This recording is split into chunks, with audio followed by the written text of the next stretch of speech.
busy professional technician does not have the time to waste attempting to wrestle with seized or corroded components.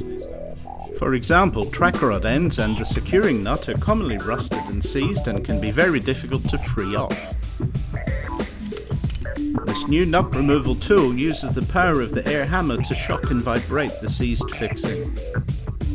Ideally matched to the Laser 6031 air hammer, the tool delivers 2,200 hammer blows per minute, freeing it off in just a matter of seconds.